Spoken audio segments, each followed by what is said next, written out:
दोस्तों इस फिल्म को देखकर मेरे दिमाग का बोसड़ा तो हो ही चुका है, लेकिन अगर आप लोग अपने दिमाग का बोसड़ा नहीं करना चाहते तो इस वीडियो को यहीं पर बंद कर दीजिए। लेकिन अगर आपको भी मेरी तरह खतरों से खेलने की आदत है तो इस वीडियो को एंड तक जरूर देखना। तो कहानी शुरू होती है और हम देखते हैं बड़े बड़े बब्बों वाली चूची मस्तानी को, जो कि किसी चूतिए से शादी करने जा रही होती है। लेकिन तभी वो चूतिया उसे मना कर देता है और कहता है कि मैं किसी हाथी के बच्चे से शादी नहीं कर सकता।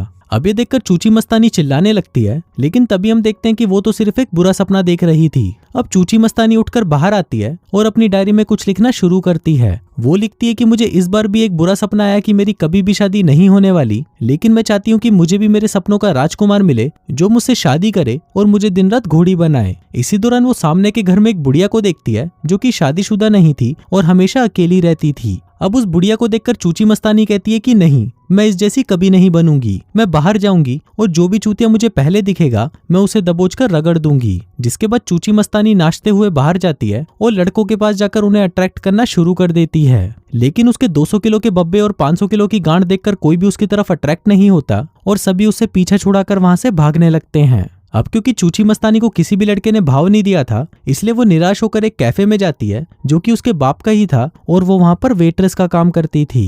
तभी वहां पर उसका बाप आता है और उसे कहता है कि तुम जल्दी से अपने लिए एक लड़का ढूंढो और उससे शादी कर लो, लेकिन ये जरूर ध्यान रखना कि उसका घोड़ा भी मेरी तरह काला होना चाहिए। इसी दौरान वहां पर उसकी माँ आती है और उसे कहती है कि ये भी ध्यान रखना कि वो लड़का मेरी तरह इंडियन होना चाहिए। तभी वहां पर उसकी बहन आती है और उसे कहती है कि वो लड़का जापानीज भी होना चाहिए। अब चूची मस्तानी कंफ्यूज हो गई थी और उसे समझ नहीं आ रहा था कि वो क्या करे। लेकिन तभी उसका बाप उसे वहां पर काम करने वाले एक घोंचू से मिलवाता है और उससे पूछता है कि क्या तुम मेरी बेटी को घोड़ी बनाना चाहोगे। लेकिन वो घोंचू भी उसे मना कर देता है और कहता है कि मुझे इतनी मोटी गांड में कोई इंटरेस्ट नहीं है। अब ये सुनकर चूची मस्तानी और भी निराश हो जाती है और अपना काम करने लगती है। इसी दौरान उसकी मुलाकात एक लड़के से होती है जिसका नाम भोसड़ी लाल होता है और वो चूची मस्तानी को पहली नजर में देखते ही उसके प्यार में बावली गांड हो जाता है। अब चूची मस्तानी भी उसे देखकर उसके प्यार में पड़ जाती है, लेकिन जैसे ही वो अपने बाप को देखने के लिए पीछे मुड़ती है तभी वो भोसड़ी लाल को अपनी केतली से मारकर बेहोश कर देती है। फिर जब उसे वो वहां पर कहीं नहीं मिलता तो चूची मस्तानी को लगता है कि शायद वो उसे छोड़कर भाग चुका है। अब चूची मस्तानी अपने इस मोटे शरीर और बदसूरत शक्ल से छुटकारा पाना चाहती थी, इसलिए वो अपना मेकओवर करवाने के लिए बाल छत्री के पास जाती है जो कि उस जैसी बदसूरत लड़कियों को सुंदर बनाने का काम करता था। लेकिन तभी बाल छत्री उसको देखकर कहता है कि भैंसचोद ये क्या बकचोदी है, मुझे नहीं लगता कि मैं भी तुम्हें सुंदर बना पाऊंगा। अभी सुनकर चूची मस्तानी निराश होकर वहां से जाने लगती है, लेकिन तभी बाल छत्री उसे रोकते हुए कहता है कि ठीक है अंदर आ जा, मैं एक बार तो ट्राई करके देख ही सकता हूँ। फिर चूची मस्तानी उसे बताती है कि आज मैं एक लड़के से मिली, लेकिन फिर कुछ ही देर बाद वो मुझे छोड़कर वहां से चला गया। तभी बाल छत्री कहता है कि शायद तुमने उसे अच्छे से किस नहीं किया होगा, चलो मुझे करके बताओ कि तुम कैसे किस करती हो। अब बाल छत्री जैसे ही उसको किस करने के लिए आगे बढ़ता है तभी चूची मस्तानी उसे पकड़कर कुत्ते की तरह चाटना शुरू कर देती है। अब उसकी इस हरकत से परेशान होकर बाल छत्री उसे कहता है कि भोसड़ी की अगर तू ऐसे करेगी तो तेरे से लड़का तो क्या कोई कुत्ता भी सेट नहीं होने वाला। जिसके बाद वो उसे अपने गैराज में लेके जाता है जहाँ पर कुछ मुस्टंडे थे जो आज उसकी अच्छी खासी सर्विस करने वाले थे। अब चूची मस्तानी को वहां पर लिटा दिया जाता है, जिसके बाद सभी मुस्टंडे मिलकर पूरे दिन उस पर मजदूरी करते हैं और उसे मोटी और बदसूरत से एक पतली और सुंदर लड़की बना देते हैं। अब चूची मस्तानी इतनी ज्यादा सुंदर हो गई थी कि उसको देखकर किसी भी लड़के का घोड़ा तुरंत खड़ा हो जाता।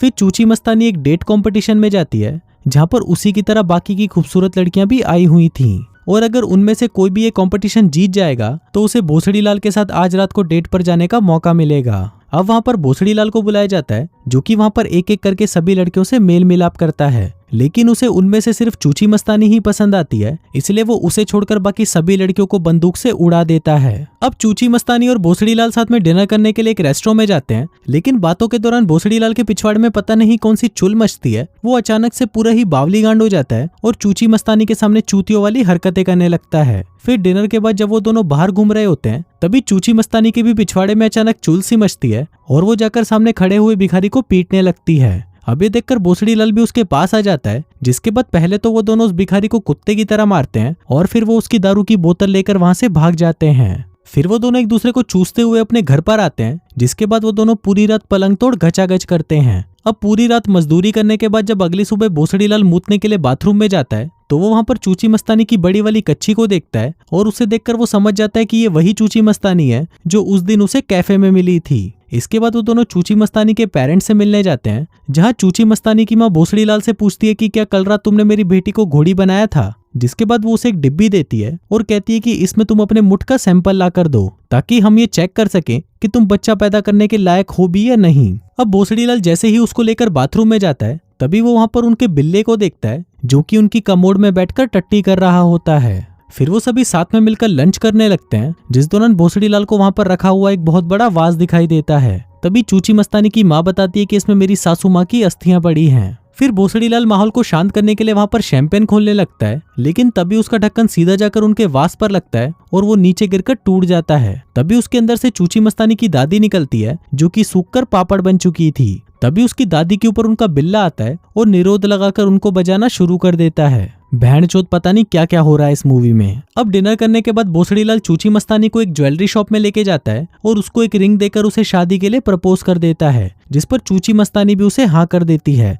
फिर अगले दिन चूची मस्तानी का पूरा परिवार मिलकर भोसड़ीलाल के परिवार से मिलने के लिए जाते हैं। इसी दौरान चूची मस्तानी का बाप भोसड़ीलाल से कहता है कि अगर कभी भी तूने मेरी बेटी को परेशान किया तो मैं तेरे पिछवाड़े में डंडा डालकर तुझे वापस चाइना भेज दूंगा। इसके बाद वो सभी भोसड़ीलाल के घर पर पहुंच जाते हैं जो कि जंगलों के बीच में बना हुआ था। फिर वो वहां पर एक आदमी को उछल कूद करते हुए देखते हैं जो कि भोसड़ीलाल का बाप होता है और इसका नाम होता है किंग कॉन्ग। फिर किंग कॉन्ग चूची मस्तानी के पूरे परिवार से मिलता है, लेकिन जब वो चूची मस्तानी के पास आता है तो वो उसे पकड़कर वहीं पर लपेटना शुरू कर देता है। इसके बाद वो सभी भोसड़ीलाल की माँ से मिलते हैं जिसका नाम दे देती है और ये घचाघच की थेरेपिस्ट होती है। अब वो सभी भोसड़ीलाल और चूची मस्तानी की शादी की डेट फिक्स करने लगते हैं, लेकिन तभी चूची मस्तानी का बाप उन्हें मना कर देता है और कहता है कि मैं इस शादी के लिए 1 रुपया भी नहीं देने वाला। तभी दे देती कहती है कि तुम चिंता मत करो, सारा खर्चा हम करेंगे। जिसके बाद वो सभी मिलकर इस संडे को शादी की डेट फिक्स कर देते हैं। इसके बाद जब चूची मस्तानी और उसका बाप साथ में घूम रहे होते हैं तो चूची मस्तानी का बाप उसे कहता है कि मैं इस शादी से खुश नहीं हूँ,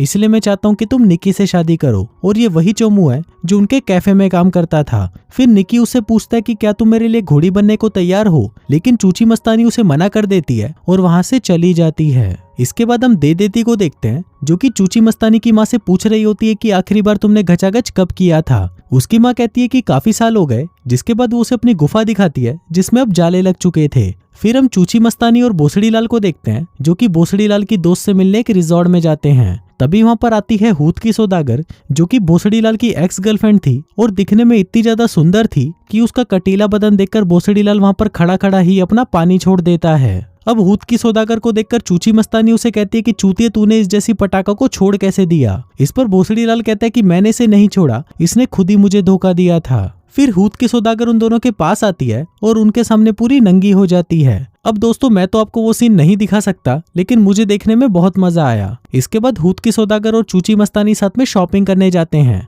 वहां पर हूत की सौदागर उसके लिए एक वेडिंग ड्रेस लेती है जिसमें चूची मस्तानी बिल्कुल बकवास लग रही थी। वहीं चूची मस्तानी की ड्रेस इतनी भारी थी कि वो उसे संभाल नहीं पाती और एक इलेक्ट्रिक बॉक्स के ऊपर जाकर गिर जाती है। अब करंट लगने की वजह से चूची मस्तानी बेहोश हो जाती है, लेकिन कुछ देर बाद जब उसे होश आता है तो वो देखती है कि उसके पास एक सुपर पावर आ चुकी है जिसकी मदद से वो किसी के भी मन की बात को सुन सकती है। इसी दौरान वहां पर हूत की सौदागर आती है जो कि सोच रही होती है कि वो किसी तरह इन दोनों की शादी को तोड़ देगी और खुद भोसड़ीलाल से शादी कर लेगी। अब ये सुनकर चूची मस्तानी को गुस्सा आ जाता है और वो भागकर एक तलवार लेकर आती है। तभी हूत की सौदागर भी अपनी तलवार निकाल लेती है, जिसके बाद वो दोनों वहां पर लड़ाई करने लगते हैं। फिर उसी रात भोसड़ीलाल और चूची मस्तानी की एक डिनर पार्टी होती है जहाँ पर हूत की सौदागर भी एकदम पटाखा बनकर पहुंच जाती है और भोसड़ीलाल पर लाइन मारना शुरू कर देती है। फिर भोसड़ीलाल उसके पास जाता है जहाँ हूत की सौदागर उसे कहती है कि तुम्हें चूची मस्तानी से शादी करने की कोई जरूरत नहीं है, तुम मेरे से शादी कर लो, मैं तुम्हें इतने मजे दूंगी कि तुम चूची मस्तानी को याद भी नहीं करोगे।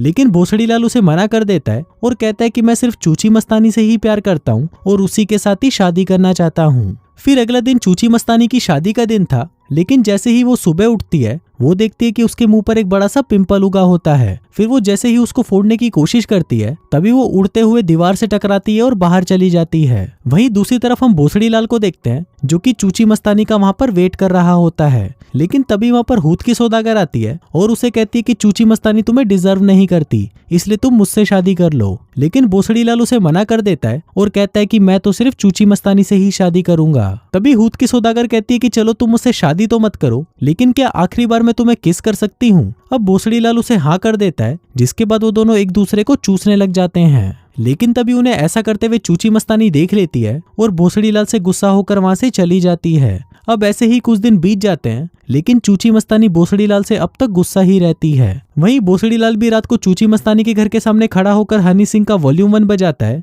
लेकिन चूची मस्तानी उससे भी नहीं मानती। अब ऐसे ही कुछ दिन और बीत जाते हैं और फिर एक दिन जब चूची मस्तानी अपने कैफे में होती है, तभी वहां पर जिमी आता है और चूची मस्तानी से फिर से पूछता है कि क्या तुम मेरे लिए घोड़ी बनने को तैयार हो। अब क्योंकि चूची मस्तानी अपनी जिंदगी अकेले नहीं जीना चाहती थी, इसलिए वो उसे हाँ कर देती है। फिर अगला दिन उन दोनों का शादी का दिन होता है, जहाँ पर हम चूची मस्तानी को देखते हैं जो कि शादी से बिल्कुल भी खुश नहीं होती और वो अपने और भोसड़ीलाल के साथ बिताए हुए उन हसीन पलों को याद करने लगती है। अब पादरी जैसे ही चूची मस्तानी से पूछता है कि क्या तुम इस शादी के लिए तैयार हो, तभी चूची मस्तानी का बाप उसे मना कर देता है और कहता है कि शायद मैं भोसड़ीलाल को लेकर गलत था, वो एक अच्छा आदमी है और मुझे लगता है कि तुम्हें उसी से ही शादी करनी चाहिए। अब ये सुनकर चूची मस्तानी भागते हुए भोसड़ीलाल के पास जाती है, जो कि 3 हफ्तों से अपने घर की छत पर खड़ा होकर उसका इंतजार कर रहा था। लेकिन रात होने तक भी जब वो वहां पर नहीं आती तो वो उस बिल्डिंग से उतरकर वापस नीचे आ जाता है। उधर चूची मस्तानी भी जब बिल्डिंग की छत पर जा रही होती है तो उसे फिर से हूत की सौदागर मिलती है,